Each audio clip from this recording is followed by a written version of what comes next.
Here is the news at 10. First, the highlights. Governor Sanwo-Olu promises conducive environment for businesses to thrive. Nigeria Labour Congress issues December 1 ultimatum to state government for minimum wage payment. On the foreign scene, Haiti's ruling council fires Prime Minister less than 6 months in office. And in sport, Nigeria's representatives, Edo Queens thrash Ethiopian opponents in Confederation of African Football Women's Champions League opener. Now the details. I am Dele Agadumo. Lagos State Governor Babajide Sanwo-Olu has pledged to continue to create conducive environment for businesses to thrive in the state, while leveraging technology and partnering with the organized private sector to drive economic growth in Africa. Governor Sanwo-Olu stated this at the Lagos State Day and closing ceremony of the 2024 Lagos International Trade Fair, held at the Tafawa Balewa Square, Onikon, with the theme Connecting Businesses, Creating Values. And so this year's theme, which I'm sure you've all explored, Connecting Businesses, Creating Value, which sign aligns perfectly with what the Honorable Commissioner had said, with what our government's vision, is to foster partnership, real, genuine partnership, to drive innovation, think out of the box, to be able to know that even in a local market, you can think but act globally. Know that you're serving a local, but you have opportunity to also serve a global market. And build an environment where businesses of all sizes can thrive. Commissioner for Commerce, Cooperatives, Trade and Investment, Folashade Ambrose Medibem, commended the resilience and innovation spirit of local and international businesses led by the Lagos Chamber of Commerce and Industry, LCCI, to catalyze businesses and collaborate to drive social growth of the state. Ambrose Medibem noted that in the coming year, the Babajide Sanwo-Olu administration is set for more ambitious goals to boost commerce, cooperatives, trade and investments in the state by enhancing partnerships, strengthening collaborations with the private and international organizations, leverage technology, promote trade expansion initiatives within Africa and globally.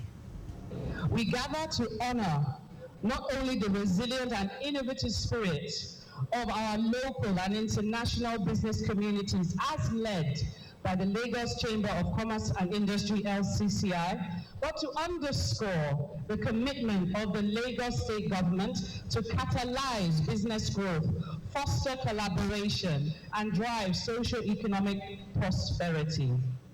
The President and Chairman in Council of Lagos Chamber of Commerce and Industry, Gabriel Idahosa, commended the resilience of all stakeholders at the 10-day event and partnership of the Lagos State Government, which encouraged great networking and innovation, just as it pledged continued support for the state government in actualizing its initiatives in line with the Themes Plus agenda. We hope that governments at all levels will continue to address the issues of enabling business environment in Nigeria, especially regarding infrastructure, insecurity, and the right policies to fix the key drivers of high inflation that we currently are experiencing. We need to do this to fully harness the vast enterprise resources of domestic and foreign investors that we see coming to Nigeria. I would like to thank His Excellency President Bola Ahmed Tinubu for honoring our invitation to the opening ceremony. At the opening day, he was ably represented by the Honorable Minister of Industries, Trade and Investments. The event was attended by captains of industry, business leaders, ambassadors, heads of foreign mission, representatives of marketmen and women, and awards were given to outstanding stakeholders, country and exhibitors. Lagos State Governor Babajide Sanwo-Olu has expressed confidence that the new Chief Justice of Nigeria, Justice Kudirat Kekereekun, will not see the judiciary as just an arm of government, but as a gatekeeper of justice, protector of the rights of the citizens, and defender of the Constitution. Governor Sanwo-Olu, who spoke during a special dinner held in honor of Justice Kekereekun, the second Chief Justice of Nigeria, at Lagos House Marina, said her tenure as the Chief Justice of Nigeria will be marked by the sharp intellect, depth of insight, and unwavering commitment to the spirit of the law, for which she built a lifelong reputation. He noted that her ascension to the highest judicial office in Nigeria speaks powerfully to the boundless potential of women and to the fact that excellence in leadership knows no gender. Governor Sanwo-Olu said the dinner, where two Lagosians, Justice Habib Abiru of the Supreme Court and Justice Lawal Akapo of the Court of Appeal, were also celebrated for their recent elevation in a celebration of the place of Lagos in the development of jurisprudence in Nigeria, noting that Lagos has produced many of the finest legal minds Nigeria has seen on the bar and the bench. Speaking earlier, Justice Kekere-Ekun, who said she is deeply touched by the show of love by the Lagos State government, commended Governor Sanwo-Olu and the previous governor for their commitment to the judiciary and infrastructure. Justice Kekere-Ekun promised to uphold the rights of people and ensure equity and justice as the Chief Justice of Nigeria.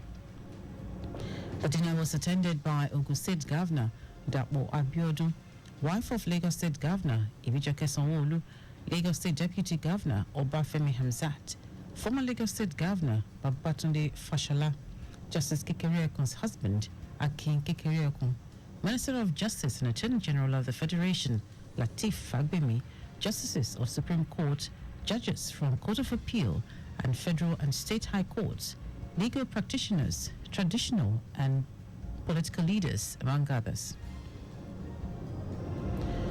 The Medical and Dental Council of Nigeria, MDCN, has granted accreditation to Orile Agege General Hospital to train medical and dental house officers. The delegation from MDCN, led by the Deputy Registrar, Wakama Wemeka, visited the hospital alongside a team from the Lagos State Health Service Commission, headed by its Permanent Secretary, Benjamin Iniayewu.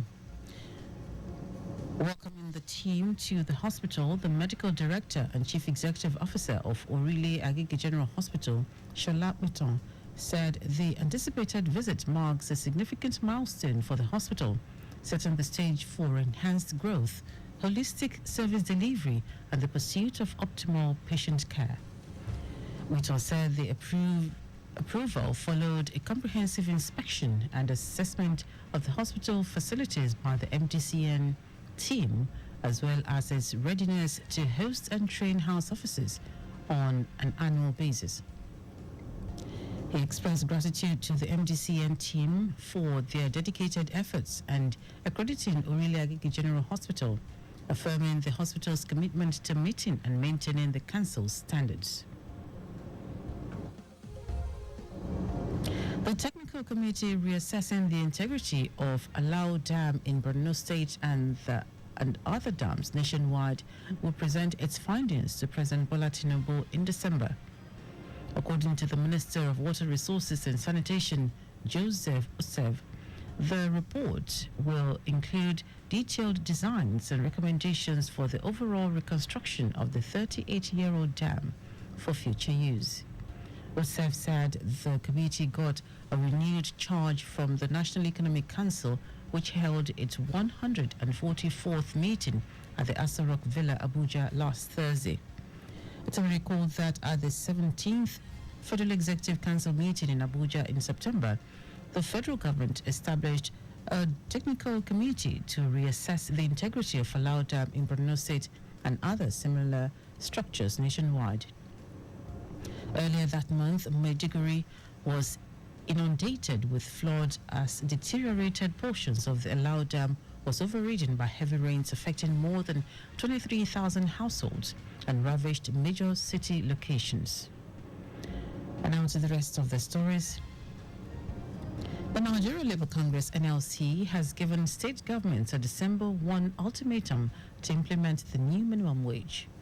In a communique released following its National Executive Council meeting, the NLC highlighted the severe economic hardship across the country and called for an urgent review of policies it described as anti-people. The NLC directed state councils where the new minimum wage is not yet implemented to commence an indefinite strike starting December 1 in protest against the unaddressed labor issues. In July 2024, President Bola Tinubu approved an increase in the minimum wage for Nigerian workers from 30 to 70,000 naira, but the implementation across states had been gradual, with some still yet to adopt the new minimum wage. While a number of states had pledged to meet the 70,000 naira minimum wage, others have gone further, committing to pay amounts higher than the federal mandate. The acting chief of Army Staff, Lieutenant General Olufemi Oluyede, has visited the 8th Division of the Nigerian Army in Sokoto as part of efforts to combat the new terror group Lukarawa. Olukoyede ordered the troops to crush the new terror group, which has reportedly inducing youths in the state into its fold. Speaking in the Masalasi community in the Tangaza local government area, Oluyede called on residents of the community to always give accurate and timely information to the troops to help them in the fight against insecurity. The defense headquarters had last week identified Lukarawa as a new terror group operating in Kebbi and Sokoto states. The Director of Defense Media Operations, Edward Buba, said the terror group is affiliated with jihadi factions in Mali and Niger, raising security concerns in the northwestern region of the country. And out foreign news, Haitian Prime Minister Gary Conille has been fired by the country's ruling council less than 6 months after he took office. An executive order signed by 8 of the council's 9 members named businessman and former Haiti Senate candidate Alex Didier fills Amy as Conille's replacement. Conille, a former United Nations official, was brought in to lead Haiti through an ongoing gang-led security crisis and had been expected to help pave the way for the country's first presidential elections since 2016. He described his ousting as illegal, saying in a letter that it raised serious concerns about Haiti's future. Haiti currently has neither a president nor parliament, and according to its constitution, only the parliament can sack a sitting prime minister. Haiti's Transitional Presidential Council was created in April after Ariel Henry, Conille's predecessor, was forced from office by a network of gangs that had taken over parts of the capital, Port-au-Prince. And now sports, Nigerian champions Edo Queens made a dream start to the 2024 CAF Women's Champions League campaign, beating fellow debutants DCBE of Ethiopia 3-0 in a Group B fixture at the Labi Zauli Stadium, Casablanca, Morocco. Goals from MMPs Folashade Ijamilusi and second half substitute Goodness Osigwe did the job for Moses Aduko's side. The comprehensive win propelled the Nigerian champions to the top of the group on group and goal difference ahead of another debutant, Masar FC of Egypt, who stunned defending champions Mamelodi Sundowns by a lone goal in the group's opening game. The Nigerian Women Football League and West African Football Union B champions will square up against the Egyptians on Wednesday before tackling title holders Mamelodi Sundowns of South Africa on November 16 at the same venue. And that is our news at 10. Just before we go, maintain adequate distance from the vehicle ahead of you to avoid collision. You can follow us and like all our various social media platforms: X at Traffic Radio 961, Facebook Lagos Traffic Radio 96.1 FM, Instagram Lagos Traffic Radio 961. Subscribe and watch our news and programs live on YouTube at Traffic Radio 961. You can also visit our website www.trafficradio961.ng. Did you know that under the Sanwo-Olu administration, 1,050 rural women received intensive training in boosting outputs in agricultural production, and the beneficiaries were given equal access to markets? You can get more details on the Lagos State Government website. To end the news, try the highlights of the major stories. Lagos State Governor Babajide Sanwo-Olu has pledged to continue to create conducive environment for businesses to thrive in the state, while leveraging technology and partnering with the organized private sector to drive economic growth in Africa at the closing of the 2024 Lagos International Trade Fair. The Nigeria Labour Congress (NLC) has given state governments a December 1 ultimatum to implement the new minimum wage. We also told you that Haitian Prime Minister Gary Conille has been fired by the country's ruling council less than 6 months after he took office. And in sport, Nigerian champions Edo Queens made a dream start to the 2024 CAF Women's Champions League campaigns, beating fellow debutants CBE of Ethiopia 3-0 in a Group B fixture at the Ladi Zoli Stadium, Casablanca, Morocco. For contact with the newsroom, send a message to info@trafficradio961.ng. That ends the news broadcast compiled by Abiola Fabolagun. I am Dele Agadumo. Good morning. Thank you for listening.